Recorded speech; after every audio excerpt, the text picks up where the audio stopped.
Então, imagina a cena. Um grupo de pessoas se reúne numa sala de estar comum. Parece só aquele encontro casual de amigos depois de um dia longo de trabalho, sabe? Mas o manual que guia essa reunião é, na verdade, um projeto arquitetônico super detalhado para combate espiritual. Nessa análise, a gente vai desconstruir metodicamente um guia de estudo de pequenos grupos da IEV-WEV Itabaiana. O objetivo aqui é mostrar como um texto, que à primeira vista parece bem simples, consegue estabelecer uma base doutrinária super intensa, além de passar instruções táticas precisas para toda a comunidade.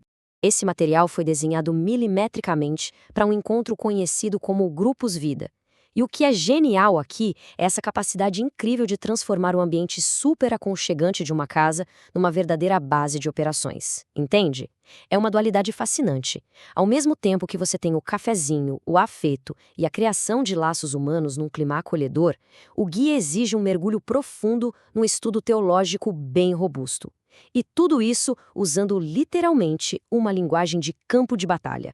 Para a gente pegar o jeito de como esse documento funciona na prática, vamos dividir essa análise em 5 passos: a estrutura do encontro, a hierarquia das trevas, a posição da igreja, os passos para a vitória e, fechando o pacote, a aplicação e comunhão. Bora lá!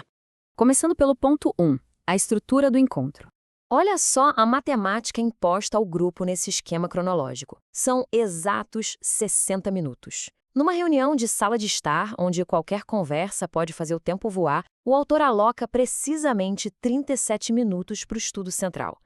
Essa rigidez no relógio mostra que cada janela de tempo é intencional. Não tem espaço para desvio de foco teológico ou improviso. A mensagem é super clara. Aqui, o tempo é um recurso tático. E a sacada psicológica desse documento começa logo na primeira pergunta. Sabe aquele momento de quebra-gelo? Em vez de perguntar como foi a semana, o guia joga qual armadura ou equipamento você escolheria para entrar numa batalha. Isso não é só para descontrair, é para preparar a mente da galera para um cenário de guerra logo de cara em vez de um estudo bíblico relaxante. O tom dos próximos 37 minutos já é ajustado para o modo de combate. O que nos leva ao ponto 2, a hierarquia das trevas. A âncora de toda a teologia aqui é esse versículo famoso da carta aos Efésios. E olha como a passagem exige uma mudança radical de perspectiva.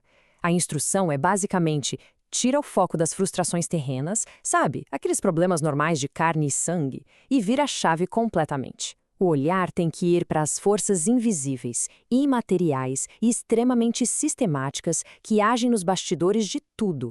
E para destrinchar esse adversário, o guia original pega o versículo e divide em 4 termos gregos. O primeiro é arcai, ou principados. E aqui a gente não está falando de um espírito mau qualquer e desorganizado, tá? O texto aponta para uma governança antiga e muito bem estabelecida. A ideia é mostrar que o oponente tem uma liderança de alta patente, uma autoridade que opera com muita estrutura e intencionalidade desde sempre. Avançando para o segundo termo, a gente tem exousia, que é traduzido como potestades. Aqui o documento aprofunda a ideia de uma verdadeira burocracia do mal. São entidades que operam debaixo de uma autoridade estritamente delegada. O paralelo militar grita nesse momento, né? São comandantes recebendo e executando ordens. A oposição definitivamente não age de forma caótica. Ela segue uma cadeia de comando super rígida. A tensão sobe ainda mais com o Cosmocrateros, os dominadores. É nessa hora que o nível de treinamento tático fica evidente. Esquece aquela imagem de uma multidão bagunçada de filmes. O foco aqui são batalhões altamente treinados, uma elite militar espiritual mesmo. Uma força tática especializada, com um alvo exclusivo: operar contra a humanidade. É alerta máximo total. E para fechar essa tropa, vem os pônaros, as forças espirituais do mal. Essa é a infantaria, a linha de frente enviada de forma deliberada para o ataque direto no dia a dia. Quando você junta essas 4 camadas, o impacto cumulativo é pesado. O objetivo do documento é colocar na cabeça de quem está ali que os dias difíceis não são só fases ruins ou azares do destino. É uma campanha militar constante, cheia de camadas e implacável.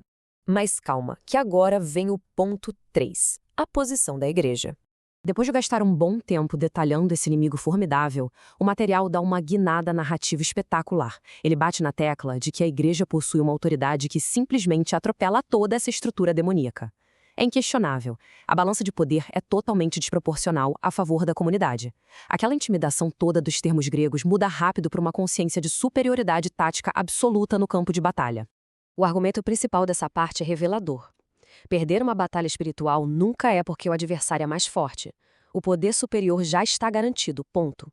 A vulnerabilidade real, de acordo com o texto, é a falta de disciplina da tropa. Se a pessoa não vigia e esquece o treinamento, a armadura abre brecha. Por isso, a igreja local para de ser vista como um clube social para encontrar os amigos e passa a ser encarada como um centro de treinamento contínuo pesadíssimo. O que abre caminho para a parte 4, passos para a vitória. Aqui a gente entra no manual de operações na prática. A estratégia de defesa funciona assim.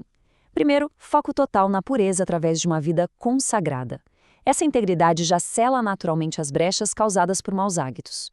Com a base emocional e espiritual bem segura, aí sim dá para empunhar aquelas armas espirituais de Efésios 6 com eficácia.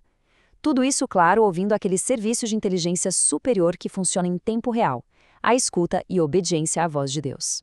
E finalmente a gente chega na parte 5, aplicação e comunhão. No desfecho, toda essa teoria pesada vira ação.